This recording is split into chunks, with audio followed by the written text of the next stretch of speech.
Hi guys! Welcome back again to my channel. At for today's video nga, may bago na naman tayong re-reviewin na loan app. At I'm sure nakikita nyo na din itong loan app na to. At nagpapaloan nga daw to ng up to 30,000 pesos. Kaya ayun, subukan natin. I-check natin kung ito ba ay buong matatanggap or nangaharas ba to if ever na hindi ka makapagbayad on or before your due date. At nagpo-post ba to? At kung haharasin nga din ba yung mga nasa references mo at hindi mo nilagay as contact references. So lahat na yan malalaman natin hanggang dulo. Kaya ayun, panoorin mo yung video na to para magka-idea ka nga kung ano nga ba itong loan app na to. So, wag na nga nating patagalin pa. Ito ay ang Cashbacks Lending. So, kung na-try mo na to, ayan, comment mo na din dyan sa comment section kung ano yung na-experience mo dito sa may pag-a-apply mo sa may cashbacks at kung ikaw ba ay naharas na. At ito nga pala ay may 4.5 na ratings din. Ayan, na-install ko na nga at syempre chinek ko din kung ito ay nakaregister sa may SEC. At yes, nakaregister naman. Pero hindi nga ibig sabihin na nakaregister sila sa SEC ay wala ka na dito matatanggap na harassments or multiple calls and texts galing sa iba't ibang numbers. Ayun, talagang mainam na nanonood kayo ng mga ganitong OLA review para maging aware kayo kung ito ba ay legit or hindi. So dito sa may pinaka-homepage, ayan, merong nakalabas na repayment coupon or may lumabas na repayment coupon which is 1,000 pesos. Ayan. Pag kaya magbabayad tayo, mababawasan. Ayan, sige, malalaman natin yan. Kaya, ayan, magre-register na muna ako.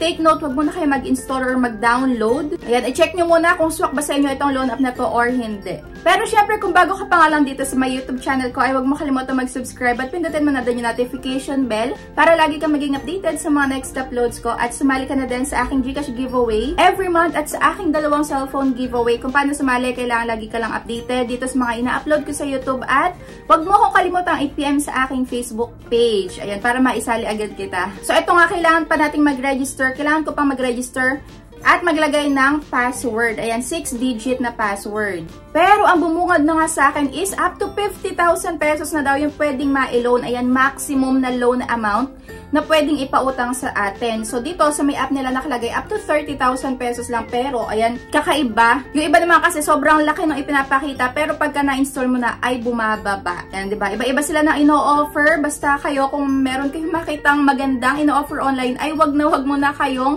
mag-i-install or magda-download. Ayan, lagi nyo i-check. Manood kayo ng mga review kagaya na to at magbasa kayo ng mga ratings ng mga totoong nakapag-install na at nakapag-try.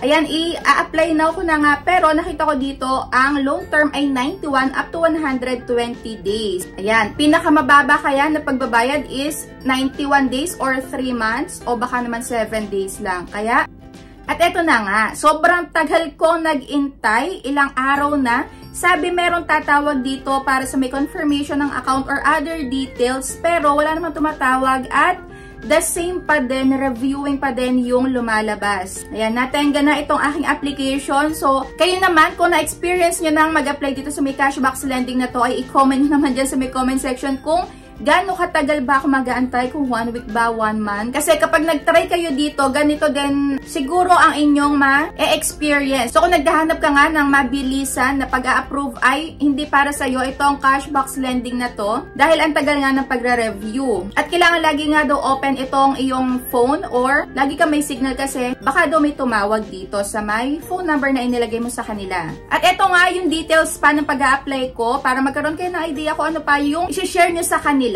Ayan, umpisa na natin. Dito sa may basic information, ito yung mga sasagutan. Hindi ko na sa inyo iisa-isahin. Pero nanghihingi nga sila ng Messenger or Viber at backup phone number.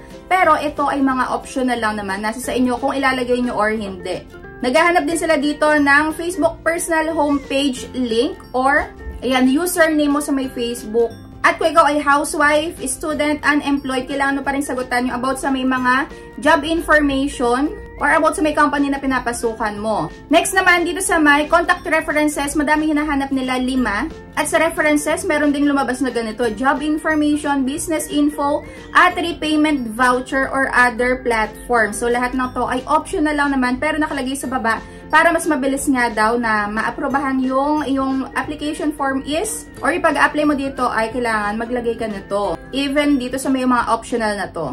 So, next naman, your loan application will be submitted na at tatawag daw sila dito within 24 hours. So, ito na yung lumabas sa akin. Wala ang lumabas dito na loan details, pero nakalagay 5-star comment for accelerated review. Siguro ito yung mga nakikita natin kung bakit sobrang tataas ng mga ratings and reviews doon sa may App Store or sa Play Store. Kasi may mga ganitong inilalagay na sabi nila, ayan, mas mataas daw yung chance mo na maaprubahan dito sa may loan app na to pagka nag-rate ka ng 5 star. Which is dapat hindi nyo ginagawa kasi hindi nyo naman talaga alam kung ito ay legit nga ba, makakatulong sa inyo or hindi. Kaya kung nagbabala kayo na mag-try dito, kung para sa akin ay huwag nyo na i-try dahil ayan, napakatagal nga din ng process or ng pagre-review. At dito nga, may na-search din ako online na nakapag-try na dito sa may cashbacks at na-aprobahan daw siya ng 2,000 pesos pero ang na-receive lang niya is 1,100. Tapos, 7 days lang pala talaga siya. So, ayun, ganito pa din, reviewing pa rin talaga. So, hanggang dito na lang yung pag-review ko sa may loan app na to at bibigyan ko kayo ng update kapag na-aprobahan ako dito or hindi para makita nyo nga yung loan details. So, ayun, kung na-try nyo na to, ano na-experience nyo, i-comment nyo na dyan sa may comment section para maging aware nga din yung iba. At babasahin ko nga din yan. Siyempre, gagawa ko to ng panibagong video. I-update ko kayo kung okay nga ba talaga or hindi. Ayan, so yung video na to, sinasabi ko nga sa inyo dahil ang tagal ng process ng pagre-review. Kaya kung naghanap kayo ng mabilisan na pag-approve ay hindi para sa inyo itong loan app na to. So, ayun, kung meron pa kayong gustong loan app na ipapa-review ay i-comment nyo na din dyan sa may comment section para ma-review ko sa inyo at para maging aware nga kayo kung ano yung mga details na i-share nyo dyan sa mga loan app na naglalabasan nga online. So, sobrang dami naglalabasan, diba, ng mga bago. Pero hindi natin alam kung bago lang ba yung pangalan. Pero luma naman pala yung nandun sa kanilang loan details, ayan, terms and conditions, at sa repayment plan. So, ayan lang. Thank you for watching and see you on my next vlog.